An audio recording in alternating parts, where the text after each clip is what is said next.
வந்திருக்கும் இளம் சாதனையாளர்களுக்கும் அவங்களுடைய பெற்றோர்களுக்கும் தமிழக வெற்றி கழகத்தினுடைய தோழர்களுக்கும் என் நெஞ்சில் குடியிருக்கும்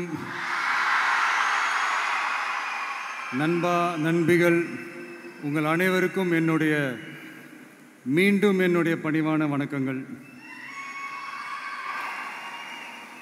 நான் இன்றைக்கி எதுவும் பேச வேணான்னு தான் நினச்சேன். பட் ஒரு முக்கியமான ஒரு விஷயத்தை பற்றி இன்றைக்கி நான் பேசலைன்னா அது அவ்வளோ கரெக்டாக இருக்காதுன்னு எனக்கு தோணுச்சு.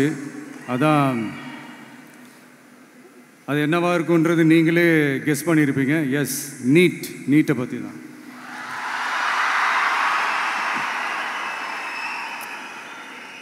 இந்த நீட்டுன்றது பார்த்திங்கன்னா நம்ம தமிழ்நாட்டில் இருக்கிற மாணவ மாணவிகள், குறிப்பாக கிராமப்புறத்தில் இருக்கிற ஏழை எளிய பிற்படுத்தப்பட்ட, மிகவும் பிற்படுத்தப்பட்ட மற்றும் தாழ்த்தப்பட்ட வகுப்பினை சேர்ந்த இந்த மாணவ மாணவிகள் எல்லாருமே ரொம்பவும் பாதிக்கப்படுறாங்கன்றது தான் ஒரு சத்தியமான ஒரு உண்மை.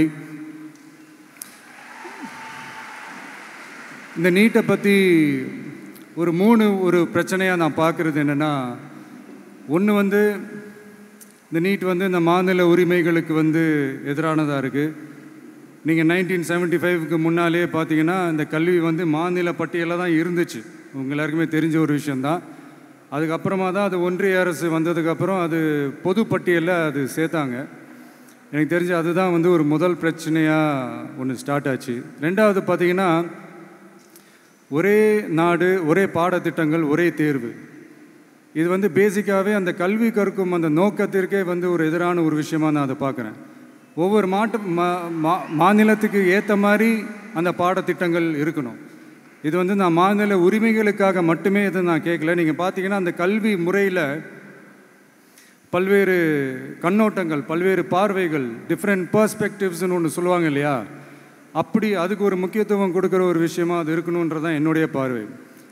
Diversity is a strength, it is not a weakness. பன்முகத்தன்மை அப்படிங்கிறது அது ஒரு பலமே தவிர பலவீனம்னு சொல்ல முடியாது.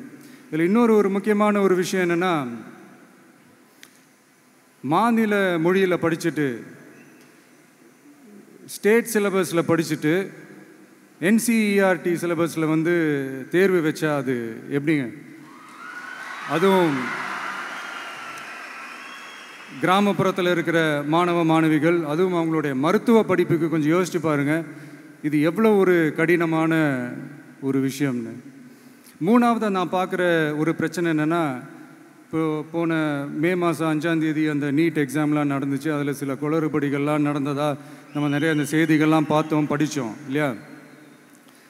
அதுக்கப்புறமே என்ன ஆயிடுச்சுன்னு பார்த்தீங்கன்னா, அந்த நீட் தேர்வுக்கு மேலே இருக்கிற அந்த நம்பகத்தன்மையை மக்கள் மத்தியில் சுத்தமாக போயிடுச்சு. இனிமேல் நாடு முழுக்க அந்த நீட் தேர்வே தேவையில்லை அப்படிங்கிறத இந்த செய்திகள் மூலிமா நாம் எல்லாருமே புரிஞ்சுக்கிட்ட ஒரு விஷயம்.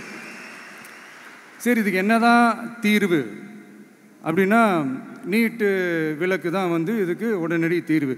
நீட்டு ரத்து கோரி தமிழக சட்டமன்றம் கொண்டு வந்திருக்கிற அந்த தீர்மானத்தை நான் மனப்பூர்வமாக வரவேற்கிறேன். இதுக்கு அந்த ஒன்றிய அரசு அந்த காலதாமதம்லாம் எதுவும் செய்யாமல் தமிழ்நாட்டு மக்கள் அவங்களுடைய உணர்வுகளுக்கு மதிப்பு கொடுத்து இதை சீக்கிரமாகவே இதை சால்வ் பண்ணணும் அப்படின்றதான் இங்கே நான் கேட்டுக்கிறேன். சரி, ஓகே, இதுக்கு நிரந்தர தீர்வு தான் என்ன அப்படின்னா, அந்த கல்வி பொது பட்டியலேருந்து மாநில பட்டியலுக்கு கொண்டு வரணும். ஒருவேளை அதில் ஏதாவது சிக்கல்கள் இருக்குது அப்படின்னா ஒரு இடைக்கால தீர்வாக இந்த இந்திய அரசியலமைப்பு சட்டத்தை திருத்தி ஒரு ஸ்பெஷல் கன்கரண்ட் லிஸ்ட், சிறப்பு பொது பட்டியல் அப்படின்னு ஒன்று உருவாக்கி அதில் கல்வி மற்றும் சுகாதாரத்தை அதில் சேர்க்கணும்.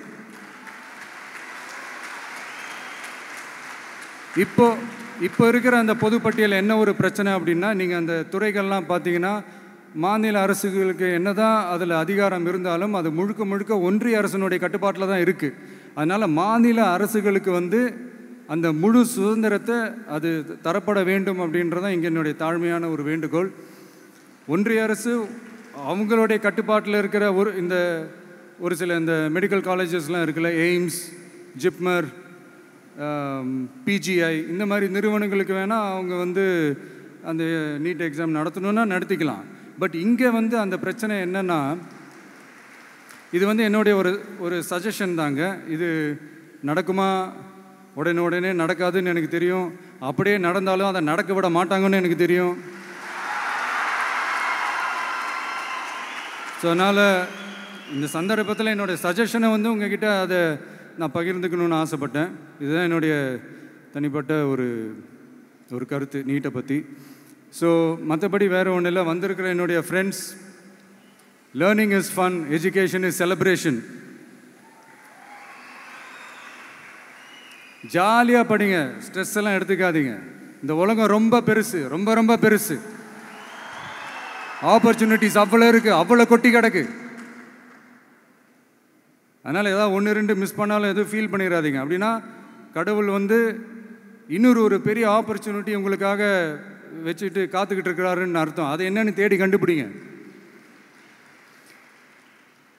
கான்ஃபிடென்ட்டாக இருங்க, நல்லதே நடக்கும். வெற்றி நிச்சயம், வெற்றி நிச்சயம். மீண்டும் சந்திக்கும் வரை நன்றி, வணக்கம்.